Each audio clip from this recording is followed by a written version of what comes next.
You might be going to work dealing with your OCD, your panic attacks, your agoraphobia, etc., your intrusive thoughts. And then on top of that, you might be someone who finds it difficult to say no, and you're constantly people pleasing, and you, at the expense of your own opinions and your own feelings, you worry about people's judgment of you. You're afraid to say no because you're afraid of that person that may reject you or push you away. Here we are, a million years later, still really, really driven to work collaboratively and belong, to not be left alone, not be isolated. It's really hard to intentionally choose to be uncomfortable and trigger yourself and do scary, difficult things if you have been conditioned to keep yourself under wraps all the time or risk disapproval.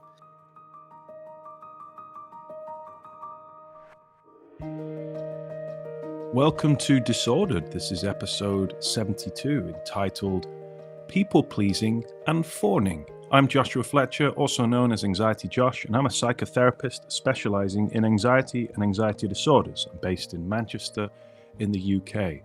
It's a privilege to co-host the Disordered podcast, and I'm the author of the book, And How Does That Make You Feel? And a good book it is. I am Drew Linsalata, the other co-host of this fine podcast. I am a therapist practicing under supervision in New York, specializing in the treatment of anxiety and anxiety disorders, an author, a podcaster, a psychoeducator, and a former sufferer of anxiety disorders and depression for many years of my life, on and off, but doing better now. And happy to be here for episode 72. We're going to talk about people pleasing and the Fawn response. What do you got on that, dude? It's a good one. Oh, yeah. Well, shall we kick off with the did it anyway? We got loads of written did it anyways, and a scarcity of audio ones. So if you've got a did it anyway and you want to send it in via audio, feel free to send it in. We've got loads of written ones, which we're really happy to have. But I was going to ask you, Drew, can I have the piano music? You can have the piano music. I will play that for you. I just have to find it because I wasn't expecting that. You caught me off. Sorry, I put that on you, didn't I? It's all right. I'm not even going to edit this. People are just going to listen to me fumble around my computer for you. All right, ready? Here we go. Yeah. Hi, Drew and Josh. One thing I'm very proud of is that I went to Wimbledon and I enjoyed it. I've been going through a stressful period which has triggered my OCD symptoms. I used the mentality, what would the me who doesn't care about anxiety do? And I'd rather be anxious at Wimbledon than be anxious at home. I had a great time on the whole, and it showed me that I can look forward to things. Thanks for all your work on the pod. Oh, I love that. That's really great. Wimbledon, so British. I wonder how Tim Henman did this year. I don't know, because I don't know who that is, I will admit. He was a famous British tennis player who retired about 20 years ago. You don't strike me as a people pleaser. I am not a people pleaser. I don't try to not. Like, people sometimes hear me and they think, oh, this guy's just abrasive and like confrontative. I'm really not, but I'm not maybe a little, but I'm not a people pleaser. That's true. So I have no personal experience with this people pleasing and fawn thing. It's huge in our community because obviously anxiety disorders are one thing, but under the whole umbrella of anxiety, a big one is people pleasing. This can apply to anyone, and it could be particularly tricky when it overlaps with an anxiety disorder. It's another worry that we can add onto the pile of worries. So if you imagine if you're someone who, I don't know, has to go to work, works in an office, works with people, maybe you've got, quite an authoritarian boss. You might be going to work dealing with your OCD, your panic attacks, your agoraphobia, etc., your intrusive thoughts. And then on top of that, you might be someone who finds it difficult to say no. And you're constantly people pleasing, and you, at the expense of your own opinions and your own feelings, which adds to our stress jug because we're just adding more pressure on ourselves. And I'm guessing that would play into the whole, like, when I'm anxious, what if I ruin everybody else's time, or I ruin it at work, or I screw up this project and everybody is angry at me? I'm guessing that would play right in there if you're a people pleaser. Absolutely. And the pressure that you put on yourself to not be anxious because you want to perform or placate or make sure everyone around you is okay is pressure we don't need when we're trying to overcome anxiety, because what we need is compassion and encouragement. Yeah. When we try to hide anxiety, push it away, and go through our life day to day trying to find that balance, causes an imbalance is always putting your needs and other people's opinions of you first. Yeah, that does make sense. And I wonder, it just popped in my head now, so I'll throw it out there. You would think that like this sort of I'm a people pleaser would lead to, well, I do everything out of fear of not, of repercussions. I'm afraid people won't like me, whatever. But what about the flip side? The people who their identity is so based on being the good person that they get driven into people pleasing because they're worried Yeah. about what they think of themselves. No, I'm the loving person, the kind person, so I take care of everybody. I bet you Yeah. that's Well, it's yeah, kind of yeah, trying to people please yourself sure. and others. We spoke about this briefly a few episodes back about the fawn response Mm, because f- the fight or flight freeze fawn response, and we spoke about are you a fighter, are you a flighter, yeah. are you a freezer, are you a fawner? And the fawner is a really common one, particularly in our community. You know you're a fawner when you are very sensitive to people's moods. You worry if someone's in a mood with you. You worry about people's judgment of you. You're afraid to say no because you're afraid of that person that may reject you or push you away. Mm. And that doesn't necessarily mean intimately either. Yes, it can apply to relationships, but it can apply to friendships, family, work stuff. And you're always that person who really cares and ruminates a lot about what people think because that fawn part of the amygdala, Mhm. the amygdala's decided, no, you need to fawn now to feel safe. Now, what's the evolutionary advantage of that, Drew? Oh, that's the evolutionary imperative to belong. We just did better in groups for sure. Your chances of survival and passing your DNA along and perpetuating the species for sure was given to people who adapted naturally to have that tendency to cooperate and work collaboratively. If you look at it that way, like, yeah, the collaborative people just, randomly popped up and they had a better chance of surviving. So here we are, a million years later, still really, really driven to work collaboratively and belong, not be ostracized, not be left alone, not be isolated. It can be Yeah, scary. Yeah. yeah, and particularly when you look at it from our ancestors and a tribe perspective, Mhm. if the big, strong alpha dude is a bit of a knob, but is responsible for keeping the tribe together, Yeah. you're gonna have to fawn. You're gonna have to just say, you know what, my opinion doesn't matter here. I need to keep pleasing this person so I can belong because Yeah. I'm gonna survive in a tribe. I ain't gonna survive on my own in the wilderness. It's funny because I've heard people talk about that sort of stuff, and it's like, no, no, it's actually better from a survival and safety standpoint to go along with the wolves that are bullying you than to be against them. Like Mm. that's always an interesting interpretation. I've heard people say that. Like, well, I know it doesn't make sense what I'm doing, but it just feels safer to let them kind of push me around than to oppose them because then they're going to push me out of the pack. That's not cool. Yeah, and don't get me wrong. There's an advantage to it. It's not weakness as such, and like we said, that part of our brain has never evolved. Mm. But it's frustrating and can get in the way of your life when you're doing it every day, every week, at the expense of who you are, at the expense of your own authenticity, being in Mm. touch with yourself, your own personality. And it's sad when it's often hidden who you really are because all that matters, all the anxious response wants is you to feel safe, not to be you. Yeah. And that's why I love therapy as well, like exploring that. Like, come on, who are you? Let's get you out of the shell. But we talk about that because the fawn response is just as convincing as when the amygdala shouts, leave the room, Yeah. run Go. away, find a safe space. It's just as powerful to make sure this person's happy. Is that the fawn response? It's interesting because sometimes when people would talk about that, and again, I have no personal experience with it, but oh, is it showing up in like agoraphobia and panic? Or are we really seeing that more in social interaction? Somebody has a panic attack and has the fawn response. Does that really sound right? Or are we talking about more in like interpersonal relationships and social interactions? All of it, really. I think if you're struggling with agoraphobia or and things like that, it's even more difficult because people equals threat. People are Mm, looking at me. So not only am I scared because I might have a panic attack, lose my mind, whatever, the extra layer is actually people looking at me. People are observing me. We get lots of messages at disorder.fm about there's pressure from my partner, Yeah. to do this. And yeah, I just thought it was a really good topic to talk about today because it applies not only to you, but many people and is often associated with social anxiety. In fact, the Fawn response is social anxiety in a nutshell. And there will be lots of people with social anxiety listening to this podcast and in your personal life. Yeah. I would bet you'd see it a lot with people who have GAD too. That constant thinking and worry and rumination might be focused on social interaction, or did I piss this person off? Am I going to get kicked out? Do they still like me? Very fine line there. They all start to, kind of merge together, I guess.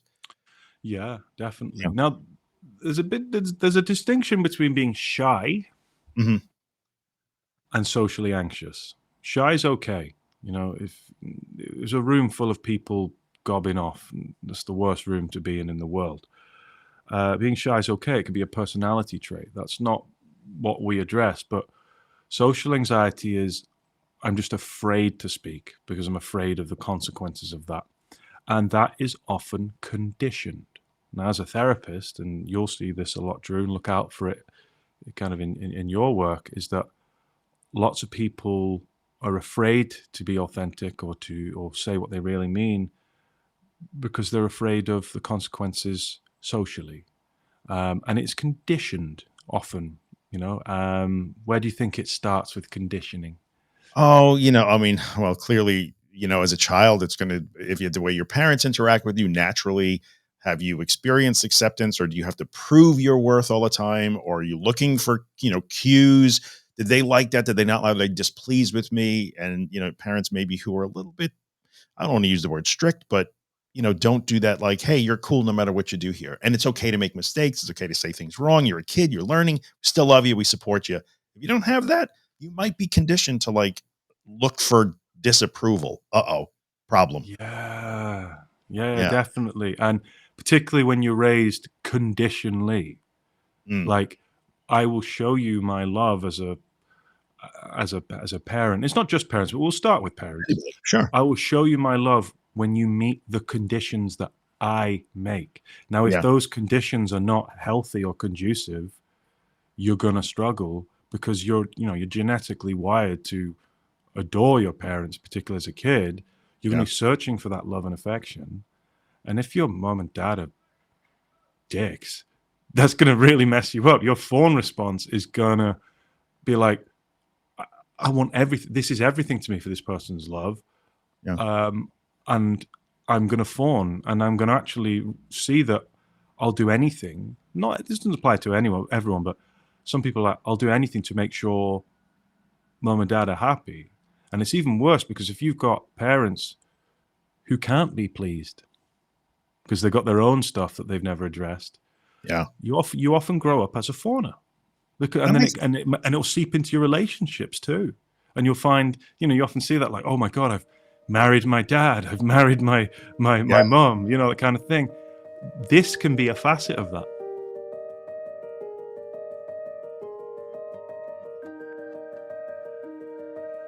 So interesting. Sometimes I think this shows up too, because this gets into that gray area where it's like, oh, are you saying that like my childhood was the cause of my anxiety disorder? Well, it certainly could be a contributor. We've talked about this before, like in our trauma episodes.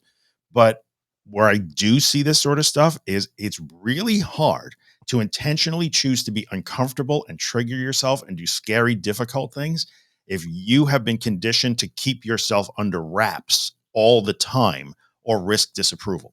And I definitely see that even in my client work now, where like expressing my emotions, including I'm afraid, is not okay. I can only express happy emotions because I was given conditional acceptance. As long as I was happy, it was cool. But if I was sad or if I was scared, not so much. So now I always try to be Yeah. happy all the time. And how the hell am I supposed to do exposure? Because then my partner and my family will see me unhappy and triggered. And I can't have that. Yeah. Yeah, It it's made so me think complicated sometimes. made me think like it's woven particularly in British culture as well. It's like someone gets upset, everyone does the mini fawn response, which is, oh, I'm sorry. I'm sorry for burdening you with my emotions. That's a mini fawn response. You're Interesting. probably having an authentic reaction to Yeah. something upsetting, but immediately the priority is the other person. How is me being upset going to affect this Affecting you. person's sadness? I get it as a therapist. People pay me money to I was going to talk bring that and be up. emotional, and Yep. then they apologize to me. Yes. I'm like, well, I'm a therapist. You're supposed to do all that. Cry all you want. It's all good. You can express anything in here. But yeah, it's that fawn response. Now, for some people, it's okay. It's manageable. It doesn't get in the way of life. But for other people, it's horrible. It keeps them in jobs they don't want to be in. It keeps them in relationships that they don't like.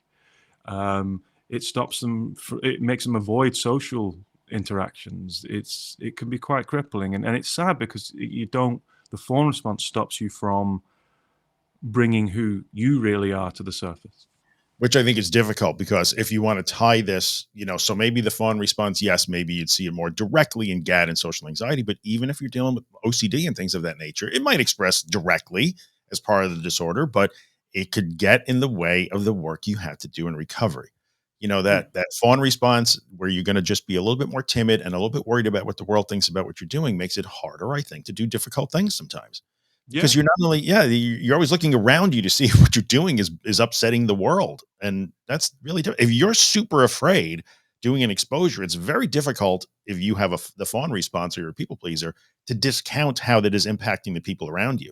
Even though they Yeah. might not be noticing at all, you're really worried if they're noticing or not. So yeah, it's tough, man. Absolutely. And also, I fully believe that if you want to go over an anxiety disorder, you've got to have some level of self-esteem. If you are, fawning Mhm, constantly and really socially anxious, that's going to be an indicator of low self-esteem. mhm, And so sometimes in therapy, and this is why I love therapy, like, yes, we do the hard things, but therapy is all encompassing, because then I would work on self-esteem before even starting the exposures. mhm. Be like, I think okay, let's look at what does this mean to you? What are these beliefs about yourself? Because if you're asking yourself and challenging yourself to do difficult things, and you already don't think you're very strong or worth much, that can backfire. And particularly if you're a fawner. I think it's also important to look at more conditioning. So we spoke about parents, but a big one for me was at school. sure. Friends, social Getting groups. bullied, but just getting bullied, man, for Yeah. years, every day, for years. Your brain, your threat response. I don't know if we've got the So, amygdala button yeah, he's always here. amygdala is remembering and coding all of these memories. Mm, And I've noticed it as well. Like, even as an adult, I'm fine now. It's okay. I'm confident and things like that, but and content. But I remember when I get stressed, or if I'm anxious about something and I go out to like a music gig or something, I notice that form response in my head just a little bit, where I'm mhm, looking around me, I'm looking over my shoulder just in case someone's going to get me, because my brain remembers that when I'm in that state, I have to be careful, because at school, people come after you and beat you up and take you behind sports hall and kick seven bells at you. That doesn't happen now, but the amygdala remembers. And that's only me. I live a content life, but for some people, it's so alarming yeah. that they have, and particularly people with PTSD, who's been Oh, on sure. the end of abuse. It's a similar thing, and yeah, I just want to bring people's attention to the form response. You Yeah, know, in you, social situations, not just parents then. yeah, Social social group, situation, social bullying, situations. Yeah. a You know, big one. A big it's so one's of funny when you say. relationships. Oh, that's what I was gonna say too, is intimate partner relationships for sure, even family, siblings, that those things matter. When you said, "Well, I'm better now. I'm confident." Clearly, that's how I know you. I don't know you as somebody who seems easily bullied, but okay, in your past you were. And one of the most interesting things I ever heard was when Stephen Hayes was on, and he said, "Your nervous system has no delete button. You can only make new things. You can't delete the old ones."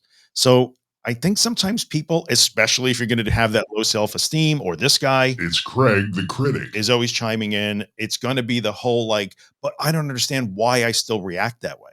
That's not a crime that you still, Josh is just telling you, like he still has that little bit of a thing. You're not failing. It's okay. Yeah, So you have to write new routines to go with the old ones, but you're not trying to delete your fawn response. You can't delete it. You can only add more to your repertoire. I think it's really important. that's really important. I like, Yeah, yeah, and so yes, and particularly people that are like, I've gone back to square one. No, you just gone back to an old habit. Go sure. back to the new habit. Yeah. You're feeling things that you might feel sometimes. Okay. That That's intimate partner relationship thing, it's interesting because now as doing client work, which is I don't know how quickly hundreds of just ridiculous. The training is ridiculous over here. But when you hear that, which I hear all the time, like, oh well, my partner, or sometimes it's a sibling, very close sibling. My sister gets really upset when I get anxious. She thinks she doesn't like me when I'm like that. And you almost, as a therapist, in my opinion, the follow-up question to that has to be, well, forget what she thinks about you or he or her. What do you think about you when you're in that state? Like you got to go right there. Like you were saying, it's that self-belief that comes from that conditioned background. Because, yeah. contrary to popular belief, a therapist is not going to be like, oh, well, that's because your sister is a narcissistic gaslighting abuser. No, we're not going to go right there right away. But like, what do you think of you? And let's see where that comes from. Because if that's standing in the way of your recovery activities, then we care about that. Or Yeah. you might care about that as the client. I don't like it like this. I want to fix it or change it. Mm. Hmm. I Also, as well, it's important to realize that it was probably part of a safety behavior that did help you. So if you grew up Mm. around abuse, conflict, violence, if your household always had things smashing and you witnessed violence, stuff like that, or when someone got angry, Mhm. that meant that you're unsafe. This could be an ex-partner, your current partner, this could be people growing up, your siblings. A literal safety behavior would be to feel safe, I must keep this person calm. Mhm. I don't necessarily mean safe violence as well, but also someone could just be vicious with their words, Sure. hurt you emotionally, and this that as well. And so, if that's happened to you, and unfortunately, listeners of this podcast will Yeah. might have happened to some of you, Yeah. um, is that you might take that into other relationships too, Yeah. and sometimes you end up in a cycle. Interestingly, I had a client many years ago, and I set them a homework because they were so. I noticed the placation, so it would be like, I'd be like, "When you're free next week?" And they're like, "Anytime." I'm like, "No, you're not. You have a personal life. You're not free anytime." She's like, Yeah. "I'll work around you." I was like, "No, let's work together." And because I noticed they were placating me, Mhm. and so we worked a bit on that. And then I remember one of the homeworks I set them, which was, one of your homeworks is to cancel on me 10 minutes before the appointment. You won't be charged. That's really good. I want you to cancel. I want you to ring me and cancel 10 minutes before. Don't Yeah. tell me when. Yep. Just cancel, and we won't. I won't charge you.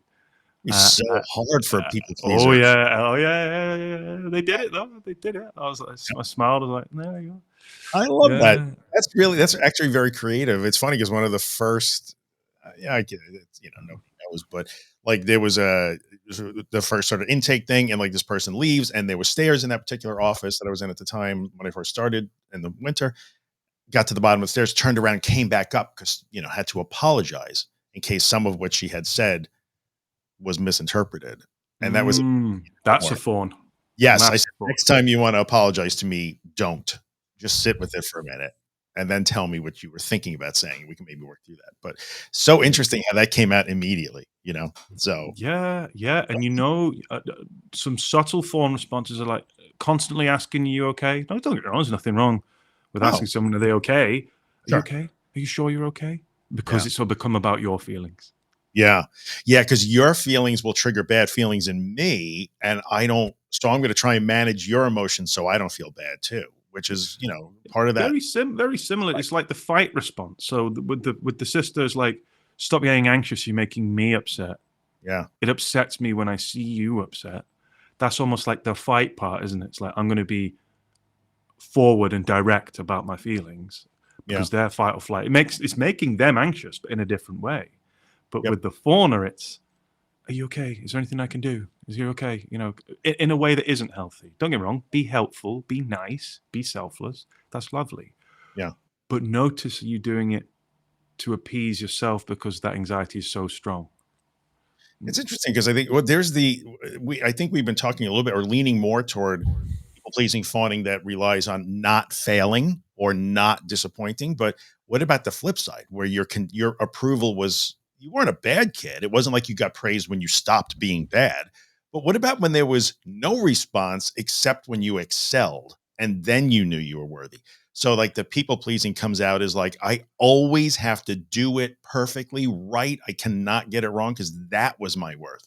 My worth was the person who does it fast, Yeah. correctly, and damn near textbook, or it doesn't work. Oh, I think we have a sound coming up. I can't be sure. No, I was just gonna say, just redo this guy. It's Craig the critic. Yeah. Because these are the perfectionists. How many? We did an episode applying perfectionism to recovery. I wonder Yeah. if we can do like a little hypothetical kind of tally of perfectionists, and fawners. Because I suspect that they might be related to a certain extent. You'd have to Yeah, tie it back to, oh, my worth was shown to me when I high achieved, whatever that was in the moment, yeah, you know? yeah. So therefore, Mom, Dad, I got a B in my essay. Why didn't you get an A? right. Or nothing except when I got an A, and then you got excellent, great job, so proud of you, which is surprisingly a large number of people who are exposed to that too. So who knew all this, you know? Yeah, I was lucky. My mom was like, "Did you try your hardest?" I was like, "Yeah." She's like, "Well, that's all that matters." Yep, do the best you can, which is Yeah, just do probably the good. best. Yeah, Because you know what I have definitely found, whether it's in our community, large shared community here, or the client work that you do, it's amazing how many people never really, still as adults, have to get their brain around like it's okay to just do your best. Like you yeah, won't be rejected for doing your best. It's a foreign concept to them. They can't. It's really hard for them to take that on and start to incorporate that. yeah. Well, you got people out there with really harsh, strict parents that have a binary view of success. Yeah. Don't get me wrong; it can sometimes come from love or their own anxieties because they don't want you to fail, maybe in a way that they did, or it's become egocentric where they want you to continue their legacy, Yep. or they could just be whatever. It can come from something, but it does just because you've had those interactions in the past doesn't mean that that's the rule book for how you can live your life. And it's really important. And this applies to people with anxiety disorders too. Like it might compound the feeling that you're a failure and start encouraging comparative behaviors and comparing yourself to other people. But Yeah. don't, it doesn't matter. You're just on your own little journey and you'll get there and learn your own lessons on the way.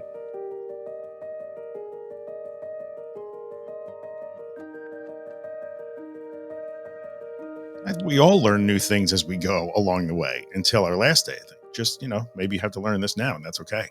Yeah, I think the other part of that for sure is the whole like it feels like, well, why am I like this? It feels like failure that I'm 42 years old and I'm still trying to people please. What's wrong with me? Well, I'm also starting to form this general conceptualization of anything that becomes like an operationally impactful problem, like you and I might treat with a client, because only you get to decide. If it's not a problem for you, then it's not a thing that a therapist treats.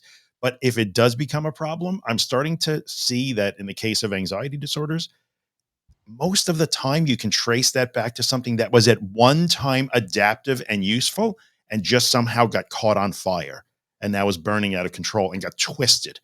So, Mm. like, being sensitive or being concerned about other people is a nice trait. And then somehow or other, based on things you've learned in your environment, that got something set that on fire. And now you have this overwhelming people pleasing or fawn response that now is negatively impacting your life. Mm. So it's interesting. It's not failure. It's just probably something that at one time was useful to you, or is a nice part of your personality that's just morphed and taken over the building. I like that reframe. Yeah, it's not a weakness in itself or anything Yeah. like that. It's just over amplified. You're over amplifying that consideration.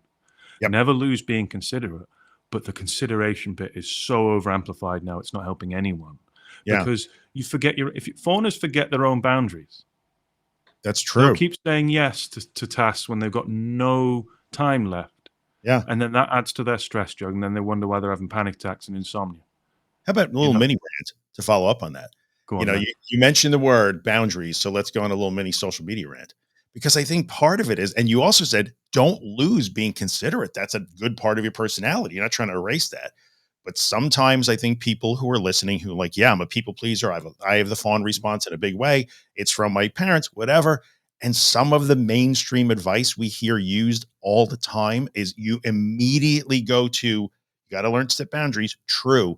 But they are like the walls around Guantanamo Bay boundaries. Mm. automatically nuclear, cut everybody out, nuclear option, leave the toxicity behind, cut out the abusers. That is so extreme. And Somebody ironic. Yeah, right. It's crazy when you think about it. So sometimes you could be led into this thing where the response that the social media whoever's posters, I'll say, I'll be kind, are almost teaching you or trying to get you is now you have to go from being a people pleaser and a fawner to you all can't handle me. I'm too much for y'all when I show my true self. And Oh, it yeah, goes but the they're other all just way. What's yeah, up with that? That's they're terrible all advice. tits.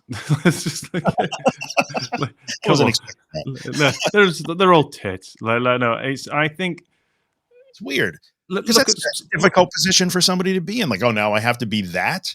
I have to become like a raging like you no, all just can't dial handle down me what to you be already that. have. Not Just dial down what you already have, and make subtle changes. So some of those powerful boundaries you can have is just like one. The first one is saying no. oh, Foreigners find it difficult to say no. Someone says, you know, can you come do this for me? Fawn response activated. Rational brain says, I don't want to. yeah, Fawn anxious brain says, but I don't want this person to feel ill of me. yep, Say no and see what happens. And if that person probably isn't going to feel ill of you, saying no, saying your opinion in a group of people or just to someone else, disagreeing. yeah, yeah. I disagree with that. Not laughing at a joke that isn't funny. Like you don't have to feel polite to do that. These are all common little fawn behaviors.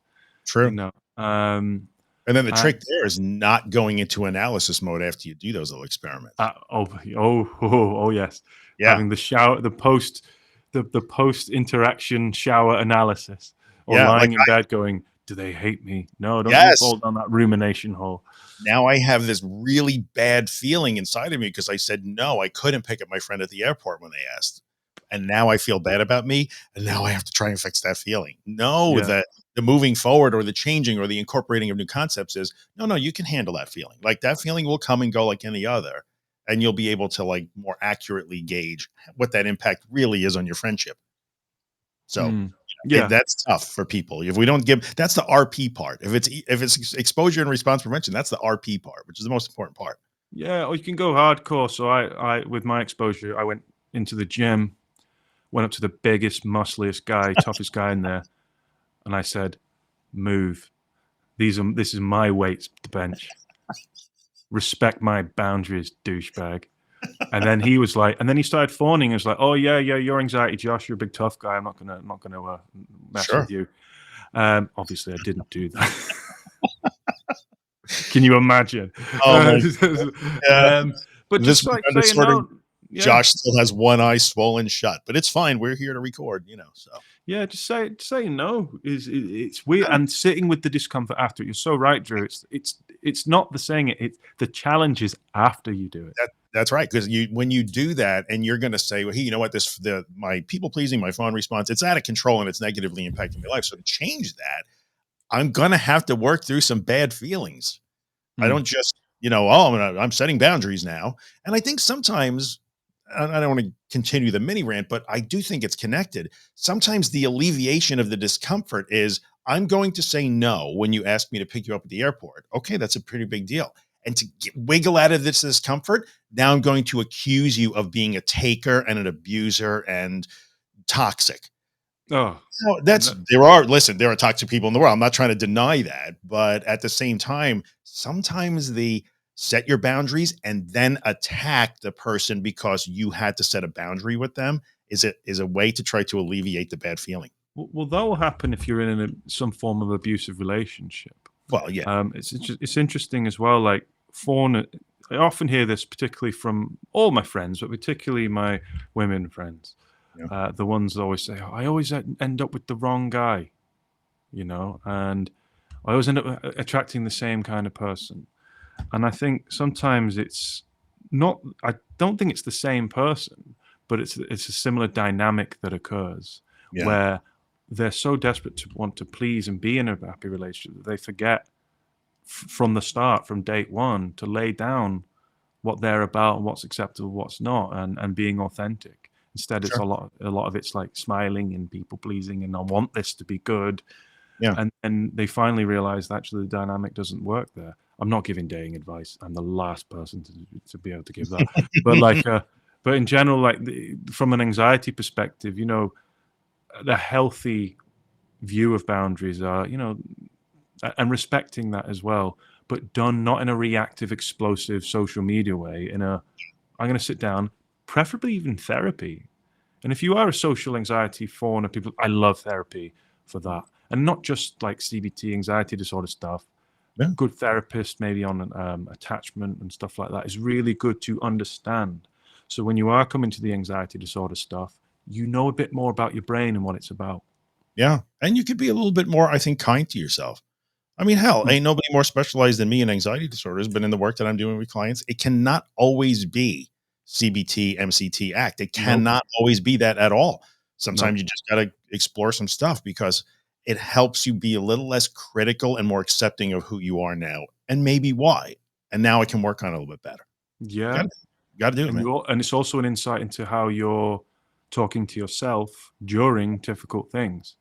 I've said from the outset, and when we did this, like we talk about compassion. If Mm, you ain't being compassionate and kind to yourself, you ain't gonna do the exposures properly.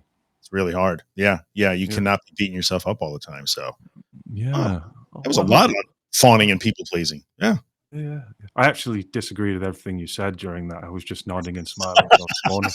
Josh is fawning. Yeah, just absolutely. What do we got? Yeah, Right? A couple more did it anyways, right? I can did it read. anyways. We've got a question. Did it anyway? Should we read it? Did it anyway again? Yeah, we'll Have do you the did got it one? anyway. I have a did it anyway, all the way from Sweden. I'm not going to say the person's name because he did not tell me we could do that. Hello, thank you both for a very helpful podcast. I would like to share a success story that I'm happy and proud over, which is always good.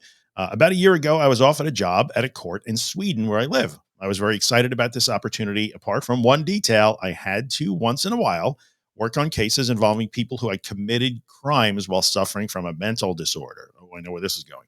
I suffered many years with panic anxiety and experiencing DPDR made me fear for a long time that I was losing control or going crazy.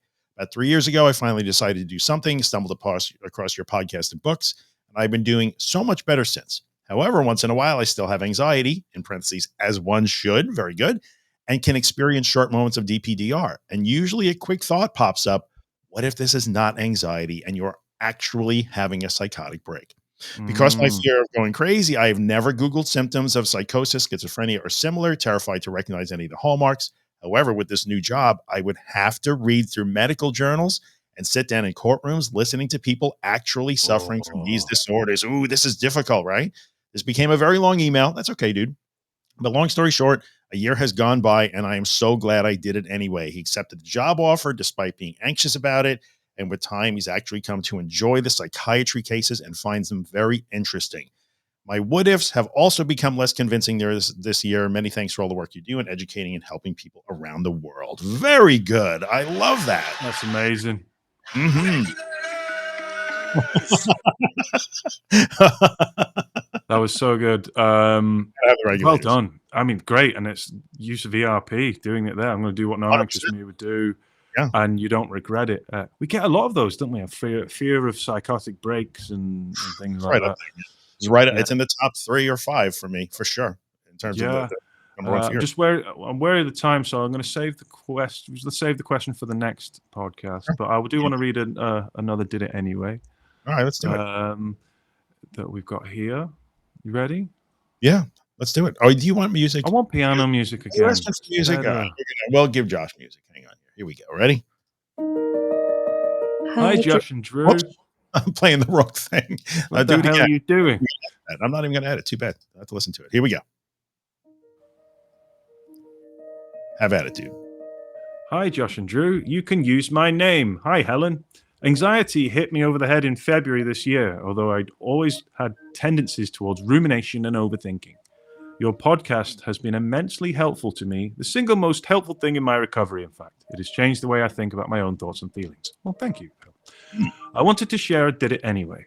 Work offered me an opportunity to speak at a conference in my second language in a country I've always dreamed of visiting, and one that is quite off the beaten track for visitors from the UK. This was during the peak of my anxiety, but I managed to think about what non-anxious me would do and agreed. A few months and 2 long flights later, I was there and my inner critic was screaming at me that I couldn't do it and it was all going to go wrong. I willfully tolerated and also white knuckled a bit, to be honest, and got through my presentation in front of 100 people. I didn't feel an immediate sense of relief afterwards. Anxiety wasn't going to let me off that easy. I was beating myself up about my performance for a while, and it took some days for me to give myself the credit and feel grateful for what I managed to do. I then had an amazing, memorable week of holiday traveling around that country with loved ones who came to join me on the trip. I started feeling better and better about what I had achieved, and feel I have learned a lot to take forward into scary experiences in the future. Oh, that was so great. I love that one. Lovely that. And again, that balance of compassion. I am all about the compassion. Your values guy, I'm compassion guy. I love it. Good job, Helen. You know what I love about Helen? She did it imperfectly and still was happy. And when she says, well, hey, I was a little bit white knuckling too. Yeah, that's okay. No crime. No beating herself up. Good job, Helen. Love it. Well done, Helen. Well done. And well done to the guy from, was it from Sweden, Denmark? Sweden. Thank you for sending that in too. If you would like to send in an audio Did It Anyway or written Did It Anyway, you can go to disordered.fm. If you want to follow us on social media, I'm at AnxietyJosh and Drew is at the.anxious.truth. We'll be back again next Friday, every Friday, and we really appreciate you tuning in. Thanks for listening, peeps. We'll see you next week.